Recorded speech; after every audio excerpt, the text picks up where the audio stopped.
Welcome back, everyone. It is day, what is it, day 5 of WRX ownership. And I put about 30 miles or so on this car since we put that motor in. And it's a bit early, but we are going to get in after the 100-mile service. It's a pretty standard service for Subaru at 100 miles with a new motor. So let's get at it. All right, there we go. I think it was an hour and a half. Got motor out for its 100-mile service. Clutch looks really good. Looks like it's only got about 30 miles on it, I think. It's pretty clean. Start stripping it down and see what it looks like after 30 miles. All right, I got the motor on the stand. I had an extra head or spider, whatever you call this, for an engine stand, that one right there.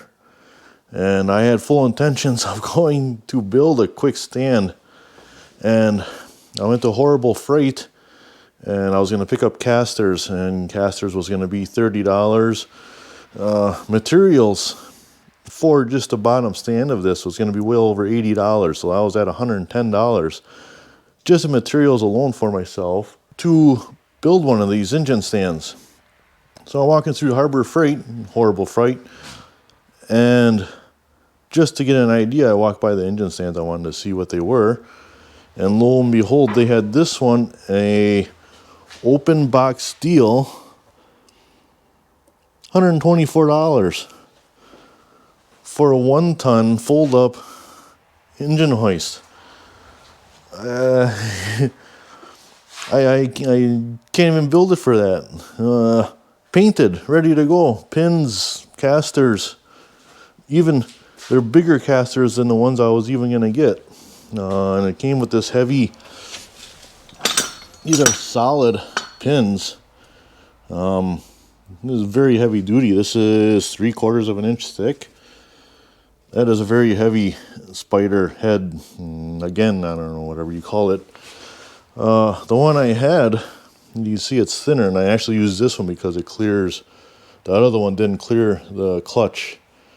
So I used this one, and it slid right in. This must be a Harbor Freight spider from an old engine stand that the stand disappeared from. Yeah, it slid right in. Everything works. So, yeah. You can see right there, heavy duty 1-ton engine stand. And honestly, the welds aren't too terrible. A little undercut and stuff, but as far as Horrible Freight goes, this is pretty good. So yeah, engine stand. And we got the Subaru motor up here on the stand, ready for its 100-mile service. You guys are asking, what the hell, 100-mile service? That's weird. What's a 100-mile service? Well, you gotta pull the motor for a 100-mile service. Well, it's just easier. You'll see. All right, there we are. We're into the 100-mile service here on the Subaru engine. And yeah, these pistons do not look like how they were when they went together, does it? So, you can see this one is dark, but it was fine. You can see these edges, everything is good. Good cross hatching in all these cylinders, nice and clean. No ridges, no gouges, no scratches, anything. But bring this piston up to light, and what is that? Oh, I cannot believe I didn't notice that assembling this motor. What was going on? I didn't notice it because it was dark and I was driving it, but I went through an intersection that had a stoplight, a telephone pole light lighting up the intersection.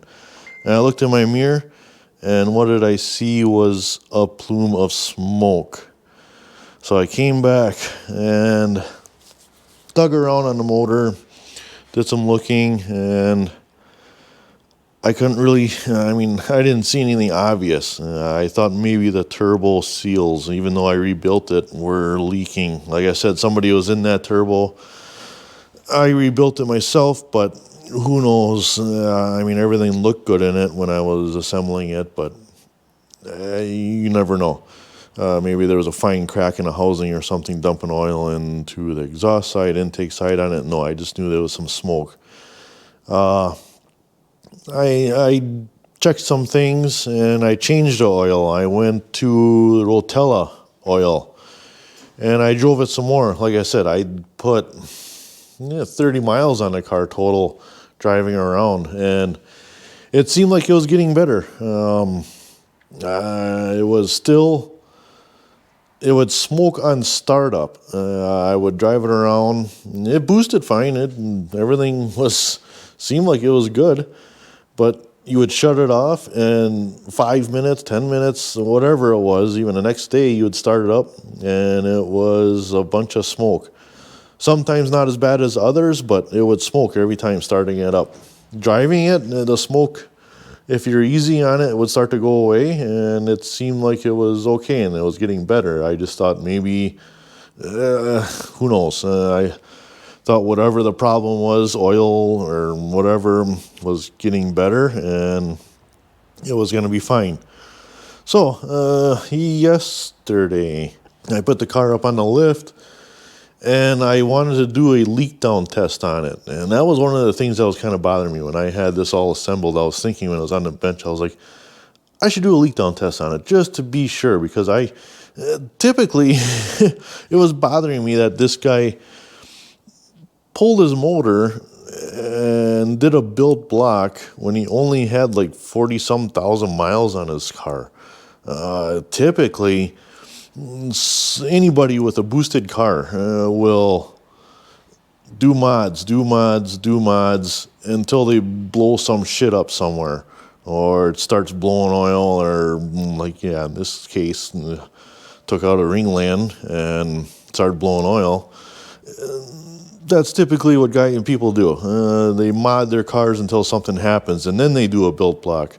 Very rarely does somebody pull out a good motor and build a whole nother motor to put in their car when their motor is still good. So that was kind of on my mind, but I was like, everything looked perfect. It looked clean. This motor looked awesome. I was like, there's no problem with this motor. It's low miles. Everything was good. But it was in my mind that I should do a leak down test or a compression test or something when it was on the bench. And yes, I should have, because I would have caught this right away. But yeah, here we are. So compression test when I was in the car, and I forget the exact numbers, but it was 165, 170, 160 or 165, and driver's side front was 30. And I knew right away, and I knew the valves. I knew that was all good. That was fine. And I instantly thought ringland. I knew I didn't do anything because I didn't drive the car that much. I didn't beat on it. I didn't hear anything happen. It was just almost instantly when I put it in and was running it that it had a problem. So, yeah. Luckily, this cylinder, this piston, I can get out without splitting this block open. So, my plan is to grab one of the pistons out of this old block. I'm probably going to pop out all three that I can get out and check every one of them over, pick the very best one, and slap it in this motor. Because,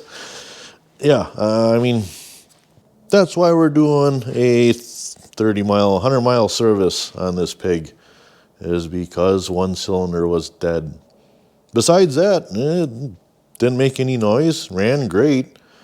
Idle times, I could tell there was a miss. Like I said, Subarus always kind of seem like they're missing, but you could kind of tell one hole was a little weak.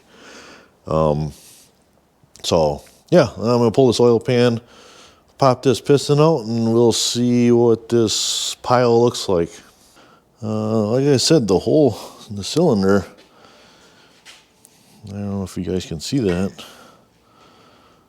Very good condition. I mean, it looks perfect.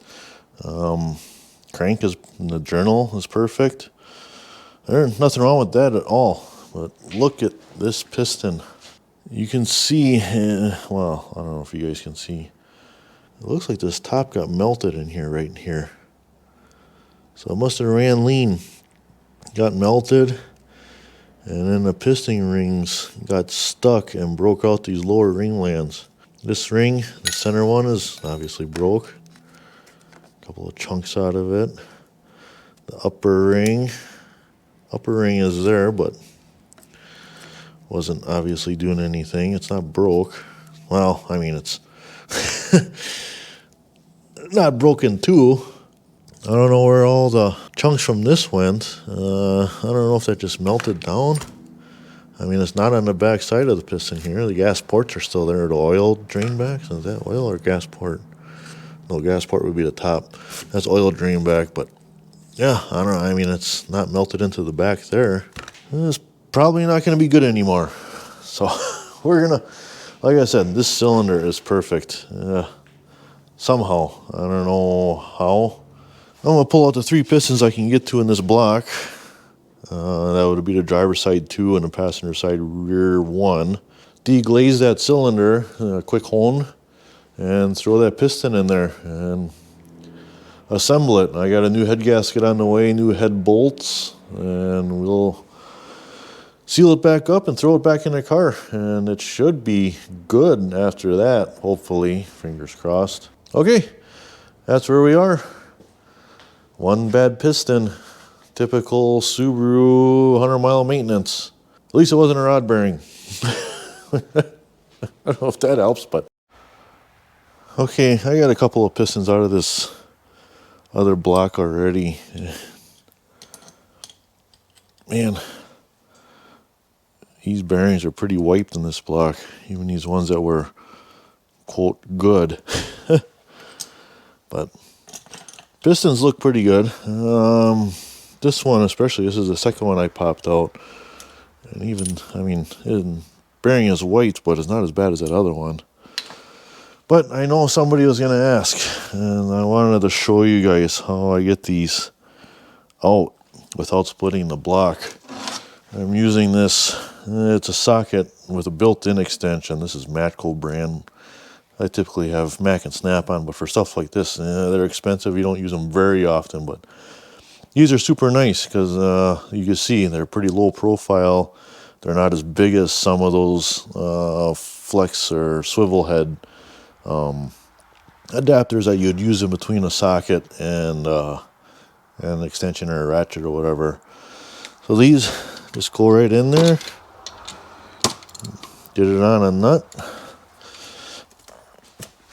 And, well, sometimes you might have to index it a little bit. It might be on. And I'm sure, if you use a swivel before, sometimes they have hard spots. There we go. And just pull it up. Now, torquing these. This is going to be a trick torquing these. Or torquing that one when I put it back in that block. I'm going to have to do some figuring, and I might actually do a test since I have all these pistons and stuff, or pistons and rods on the bench. I might put one up in the vise and do some tests with a torque wrench with an angle on it and see how close it is and what I have to do for adjustment, for compensation. Just get it in there and push it apart.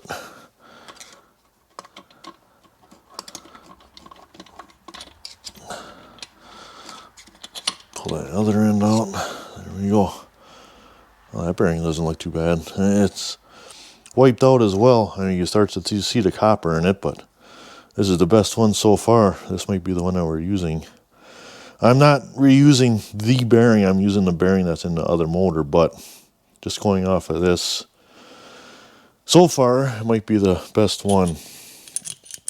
I'm mostly concerned about the piston itself. Crank that towards the top dead and push it up. Oh, the bearing came out. Yeah, see, that bearing's pretty wiped, but like I said, that's the best out of all of them so far, out of this block. These pistons are a little toasty, but there's really virtually no wear in the skirts. Rings are all loose yet. The rings aren't collapsed and stuck in from being super baked in crap in these. A lot of times if you overheat a motor a lot, you'll get a bunch of caking of oil and stuff in these ring grooves, and the rings will collapse, get pushed down into this piston, and they'll get stuck. And they'll be stuck down in there, and then you lose compression because those rings aren't pushing out against the walls. Check for wear. Skirts, you want to make sure that the skirts aren't wore down. There's actually there's cuts from when they turn this on a lathe, but those actually hold oil, the little grooves in there.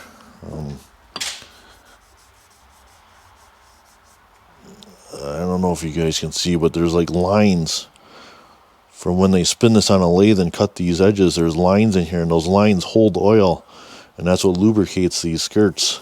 Getting a little shiny right there.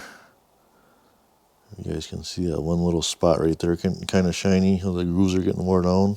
Like I said, I'm going to clean them all up. I'll pick out the best one. Toss it in there. Send it. Anybody need a good block? This is a good block. And actually, I mean, these three journals that I can see are good. I think the main bearings, the main journals are good. The one, you can hear that knock. One rod bearing, I don't know how that journal will be, but hone marks, everything, cylinder walls are all really good in this block.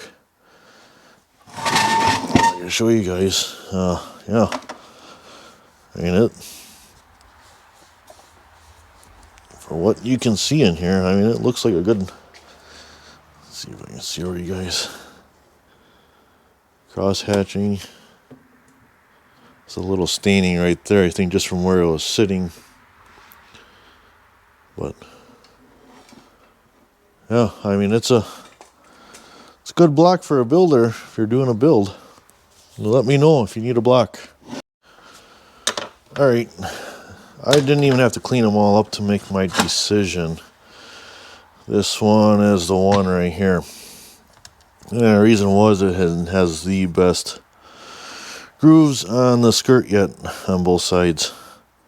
And, well, obviously no damage anywhere. I mean, it all looks good.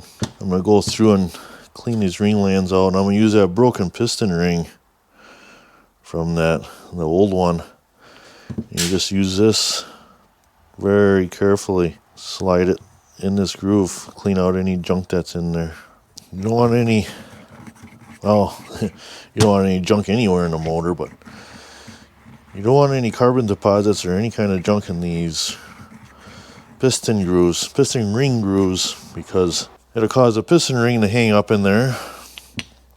Like I said, it'll actually get stuck, collapsed down against in the groove in the piston, and then it's not pushing out against the cylinder wall, causing, sealing it up.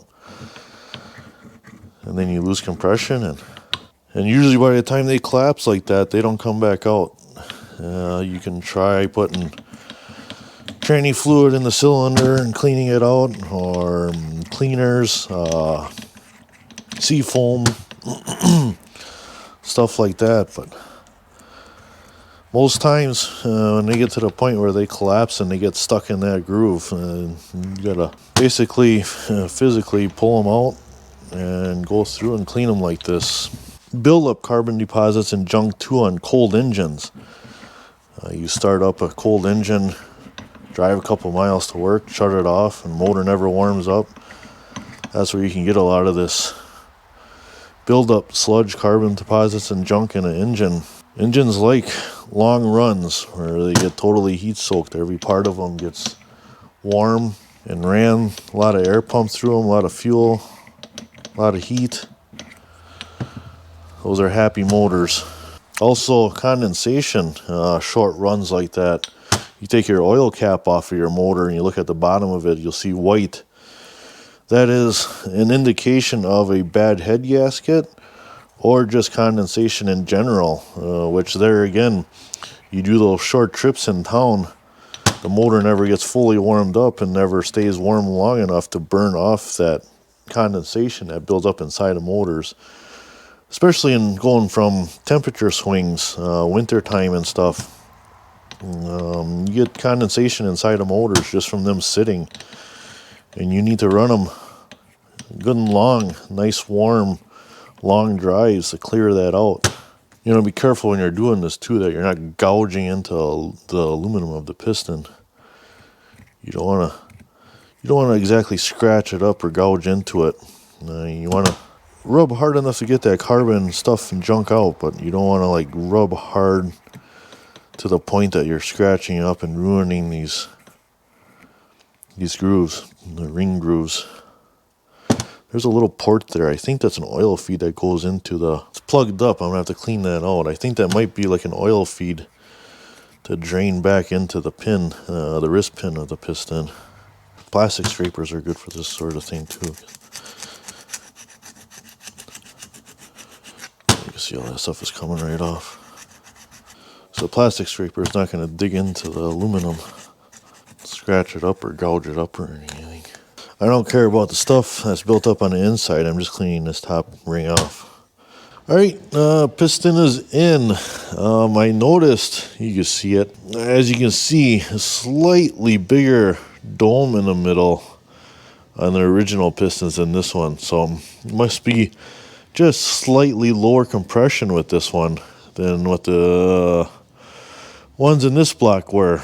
You're not going to notice running. It's going to be negligible. Yeah, by the seat of the pants, anybody else, I mean, you're not going to notice. It'll be just fine. Definitely way better than a piston with 30 psi compression. But yeah, either way, I got it in. I got a fresh hone on here just to break the glaze. Nothing crazy. Just ran it up and down a few times to break that glaze, so then the rings will set in good. I don't want to turn this over a lot. When you hone a cylinder like this for seating in rings, that hone really only does anything for maybe like the first 3 to 5 minutes of the engine running. That piston up and goes up and down for 5 minutes, and that hone, the sharpness of those edges are gone. The rings are set, and that's what it's going to be. Over its lifetime, yes, it will slightly wear and smooth out and get smoother and smoother, and the rings will set in more and more and more. But the initial main set in for the piston rings is only about 5 minutes on engines. So yeah, when you're assembling motors, you don't want to turn these over a super lot when you get a fresh hone. You want it to run, and you want it to be under vacuum, so it's actually sucking. It sounds weird, but it's pulling on the piston rings, especially gas strutted piston rings where there's holes in the top of these pistons that are actually like pushing out against the rings. You want to wait and have those ran instead of turning the motor over a whole bunch of times, pissing around with stuff. I can put the oil pan on yet. and that's basically it. I gotta wait for the head gasket to come in and the new head bolts and a PCV valve and a couple other things before I can reassemble this pig and get it back in that pig. Yeah, that's where we at now. Piston is back in. Oh, that's right, I forgot. I actually went with the original rod from this motor. I put the rod that was in here on this piston because I wanted the rod bearing to be matched with the original rod and the crank. That was all match set. I want to keep that original. The wrist pin, that's not as crucial. Like I said, stuff comes in, we'll get this assembled and get it back in the pig. And hopefully we got some compression in that cylinder and things will be good. No more burning oil. No more burning oil. All right, thanks for watching. We'll come back for part whatever we are on this Subaru, part 6, 7. I got a feeling it's never going to end.